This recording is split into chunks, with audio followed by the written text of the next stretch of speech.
नमस्ते। मैं आपको रोज शिव कथाएं सुनाने वाली हूँ। आज की कथा का नाम है केदारनाथ। केदारनाथ के महादेव के विषय में मैं आपको कई कथाएं सुनाने वाली हूँ। केदारनाथ के महादेव के विषय में तो बहुत सारी कथा है, लेकिन मुझे जो पता है मैं आपको सुनाने वाली हूँ।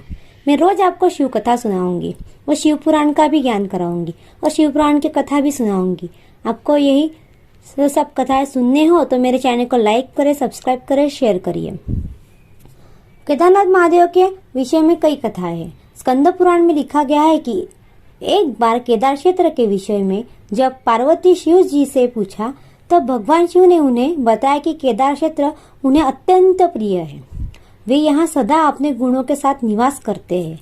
इस क्षेत्र में वह तब से रहते जब उन्होंने सृष्टि की रचना की थी, लिए ब्रह्मा के रूप में धारण किया था। स्कंद पुराण में इस स्थान की महिमा एक वर्णन यह भी है मिलता है कि यह बहेलिया है जिस हिरण का मांस खाना अत्यंत प्रिय था।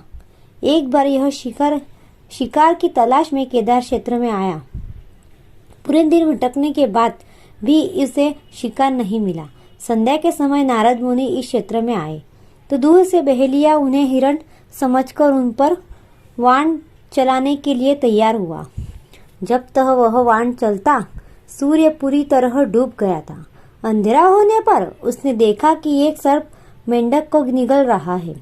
मृत होने के बाद मेंढक शिव के रूप में परिवर्तित हो गया। इसी प्रकार बहेलिया ने देखा कि एक हिरण को सिंह को मार रहा है। मृत हिरण शिव गुणों के साथ शिवलोक जा रहा है।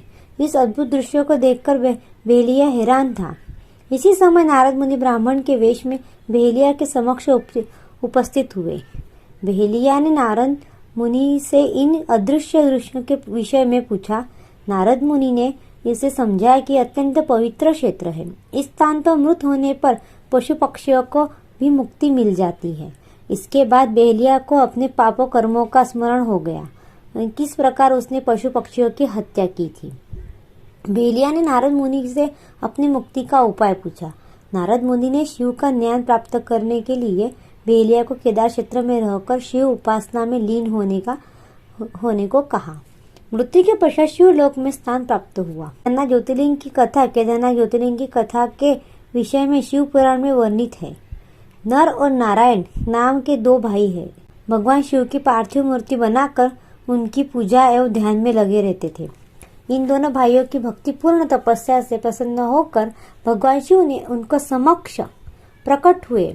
भगवान शिव वरदान मांगने के लिए कहा तो जन कल्याण की भावना से उन्होंने शिव से वरदान मांगा कि वह इस क्षेत्र में जन कल्याण हेतु सदा वर्तमान रहे।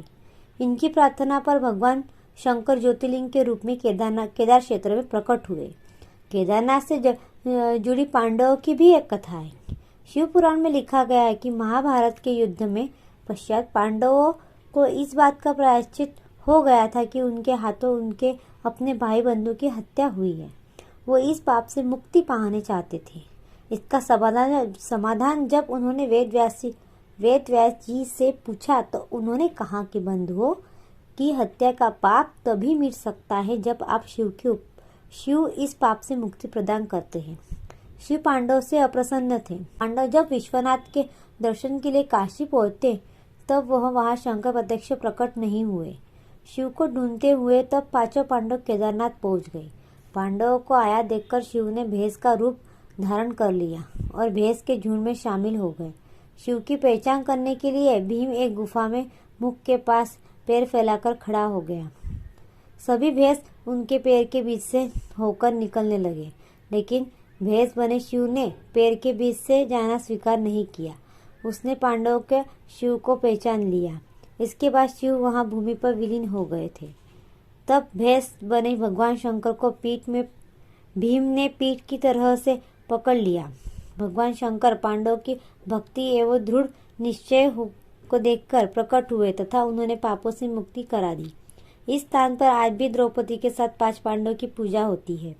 यहाँ शिव की पूजा भैंस के पृष्ठभाग के रूप में तभी से चली आ रही है। धन्यवाद।